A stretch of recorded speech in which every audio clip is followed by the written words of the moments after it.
अस्सलाम वालेकुम। Welcome to my channel Urdu एबे। चलिए शुरू करते हैं आज की वीडियो। आज की इस वीडियो में हम सुनेंगे कहानी अफरीत महल एपिसोड 2। रात का आखिरी पैर था कि अचानक एन की आंख खुल गई। न जाने क्यों उसे खौफ महसूस हो रहा था।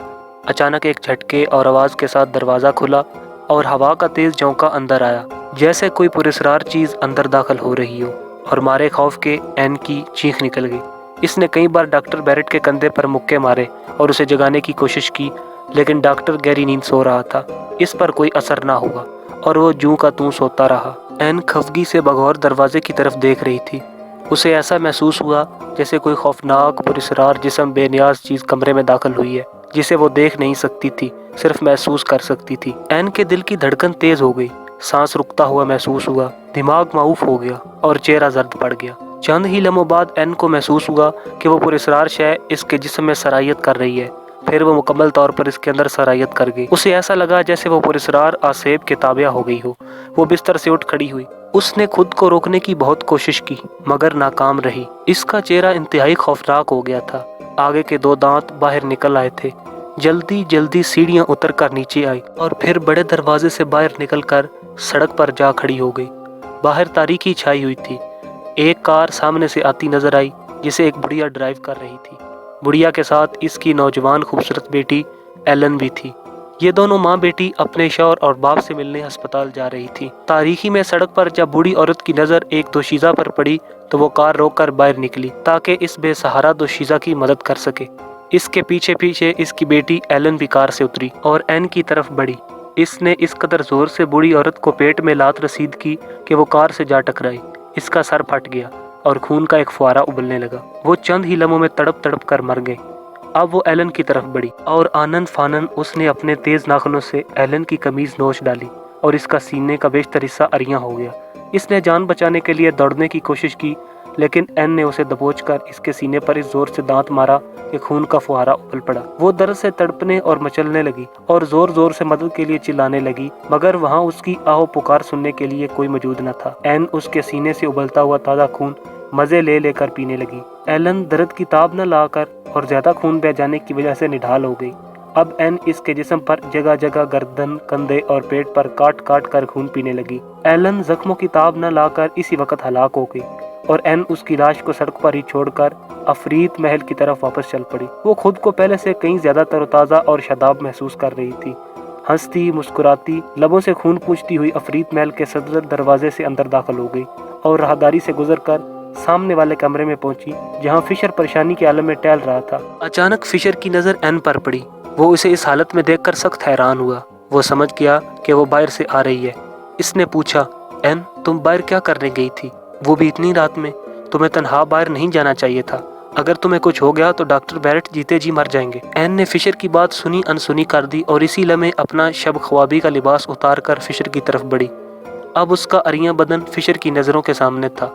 इसकी आंखें खैरा हो गईं, लेकिन फिर फौरन ही फिशर ने खुद पर काबू पाते पूरी कुदरत से एन के खूबसूरत गुलाबी रुखसार पर थप्पड़ रसीद किया। तड़ाक से आवाज़ पैदा हुई और इसी लम्हे एन को महसूस हुआ कि इसके अंदर से पुरस्कार शय निकल चुकी है और अब इसका दिमाग और हवास पहले जैसे हो चुके थे। इसने खुद को फिशर के सामने अरियां खड़े पाकर बड़ी शर्मिंदगी और हिजाब महसूस किया और फौरन ही अपना शब ख्वाबी का लिबास अपने जिस्म पर पहनकर फिशर से अपनी हरकत की माफ़ी मांगी।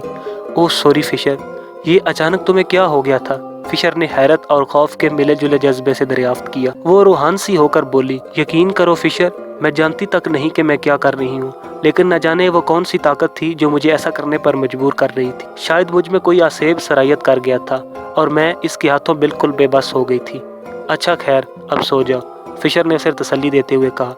एन हैरानो परेशान गुजरे हुए वाकयात के बारे में सोचती हुई अपने बिस्तर तक पहुंची, जिस पर अभी तक डॉक्टर बैरेट बेखबर सो रहा था। एन बैरेट के बराबर लेट गई और जल्द ही नींद की आगोश में पहुंच गई। सुबह एलन की लाश पुलिस की तहवील में थी। एक सिपाही ने अफरीत महल के सदर दरवाजे पर दस्तक दी तो डॉक्टर बैरेट बाहर निकला।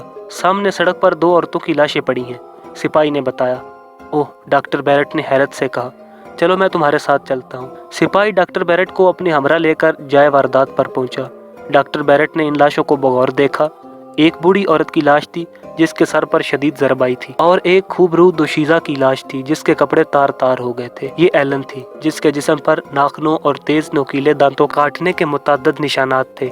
खून निकल जाने के बायस इसका रंग जर्द पड़ चुका था, शक्ल मस्क हो चुकी थी। आपने कल रात यहाँ कोई शख्स तो नहीं देखा? इंस्पेक्टर ने सवाल किया। जी नहीं, रात में गहरी नींद सोया हुआ था, बस अभी बाहर निकला हूँ, डॉक्टर बैरेट ने मगूम लहजे में कहा। मुझे इस हादसे का दिली अफसोस है। इसके चेहरे पर अफसरदगी उबलने लगी। पुलिस इंस्पेक्टर ने दोशीज़ा एलन की लाश के जख्मों को बगौर देखा और कहा, ऐसा लगता है जैसे मुजरिम ने मकतूला के साथ बेदर्दी से तशद्दुद करके इसका खून भी पिया है और फिर रूपोश हो गया है। कदमों के निशान भी मौजूद नहीं, सिपाही ने लुकमा दिया। डॉक्टर बैरेट ने सोचते हुए कहा, यह खूनी मुजरिम खवा मर्द हो या औरत, यकीनन ड्रैकुला नस्ल से तल्लुक रखता है। ड्रैकुला को तो मरे सदियां गुजर चुकी हैं, फिर भी मुमकिन है कि इसकी नस्ल का कोई फर्द अभी तक जिंदा हो। डॉक्टर ने कुछ मानीखेज अंदाज में कहा। लाशों को पुलिस वैन में डालकर पोस्टमार्टम के लिए ले जाया गया और डॉक्टर बैरेट अपने कमरे में वापस लौट आया। वो बहुत फिक्रमंद था, लेकिन इसने ये बात दूसरे अफराद से पोशीदा रखी। वो नहीं चाहता था कि बाकी अफराद भी इस दिलखराश वाक़े से परेशान या खौफजदा हों। एन और टीना ने नाश्ता तैयार करके मेज पर चुन दिया। चारों अफराद खाना खाने बैठे तो प्लेटें हरकत करने लगी। खौफनाक मुजस्मे हरकत में आ गए। कई प्लेटें हवा में उड़कर दूर जा गिरी और कई हवा में उड़कर दीवारों से जा टकराईं। इस हैरतनाक वाक़े से सब अफराद खौफ से कांपने लगे और एक प्लेट फिशर की नाक से इस कदर जोर से टकराई कि इसकी नाक से खून बह निकला और फिर अचानक मेज उलट गई और दरवाजे खिड़कियां हवा से खुल गए। फ्लोरा भी एक कुर्सी पर बैठी खौफ से कपकपा रही थी कि इसके मुंह से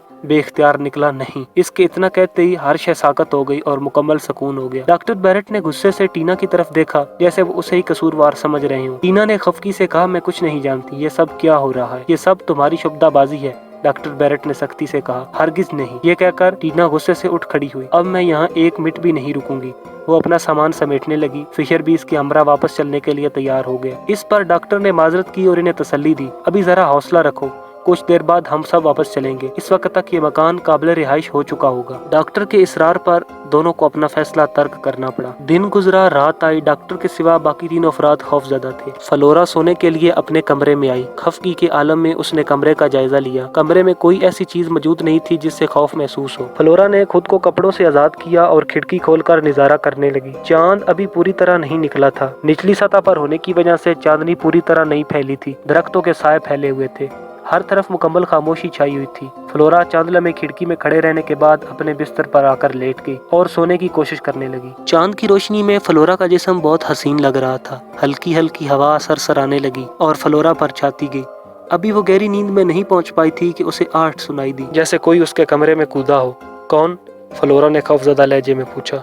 अचानक एक काली बिल्ली इस पर हमला आवर हुई और खौफ से फ्लोरा की चीख बुलंद हो गई। एन और डॉक्टर बैरेट के कानों तक भी जा पहुंची, जो अभी तक जाग रहे थे। वो दोनों इसकी मदद के लिए दौड़े आए। फ्लोरा के कमरे में पहुंचकर इन्होंने देखा कि एक खूनख्वार बिल्ली जिसकी आंखें खून की तरह सुर्ख थीं, फ्लोरा के कंधे पर सवार बार बार अपने नुकीले पंजे फ्लोरा के रुखसारों और गर्दन पर मार रही थी। तकलीफ से फ्लोरा चीख रही थी।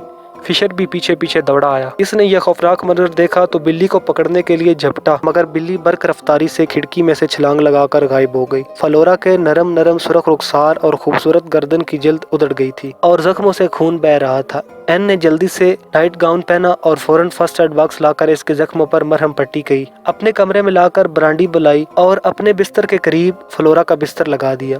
जख्मों में ठंडक पहुंची तो फ्लोरा सो गई, मगर डॉक्टर बैरेट और एन जागते रहे। सुबह फ्लोरा उठी मगर रात के वाक़े से बेहद खौफजदा थी। उसे अब अफरीत महल से खौफ महसूस हो रहा था। एन ने उसे सुबह बाहर टहलने के लिए कहा ताकि उसका दिल बहल जाए। फ्लोरा राहदारी में से गुजरी तो सामने वो कमरा था जिसके दरवाजे का रंग बिल्कुल स्याह था। दरवाजे पर स्याह मोटी मोटी मीखें गड़ी हुई थी। फ्लोरा खुद ब खुद दरवाजे की तरफ बढ़ी और आहिस्ता से दरवाजा खोल दिया। भयानक चरचराहट के साथ दरवाजा खुला। एक बहुत बड़ी चमगादड़ चीखती हुई और पर फड़फड़ाती हुई बाहर निकली, जिससे फिजा खौफनाक हो गई। दूसरे लम्हे फ्लोरा ने बड़ी जोर से चीख मारी। इस बार फिर डॉक्टर बैरेट, एन और फिशर इसकी आवाज सुनकर दरवाजे पर आए। कमरे में बुरी तरह मसकशुदा लाश दीवारों के साथ खड़ी थी।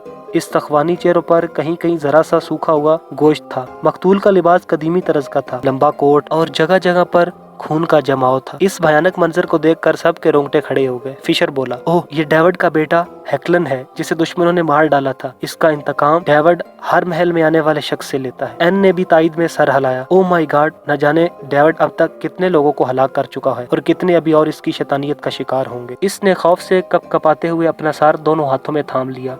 डॉक्टर बैरेट ने दोनों औरतों को अपने अपने कमरों में जाने की हिदायत की और खुद फिशर की मदद से हैकलन के ढांचे को उठाकर ताबूत में रखा और दोनों उसे उठाकर गिरजे में ले गए। डॉक्टर ने पादरी को हैकलन के बारे में बताया और इस पर पादरी ने अपने सीने पर स्लैब का निशान बनाया और ताबूत के आगे चलने लगा। वो जल्द ही कब्रिस्तान में पहुंच गए। पादरी ने गोरकन को बुलाया और कब्र खुदवाई। तीनों ने अपने हाथों से हैकलन को दफन किया और चंद लम्हों में कब्र का मुंह बंद कर दिया। जारी है कहानी अफरीत महल, बाकी अगली वीडियो।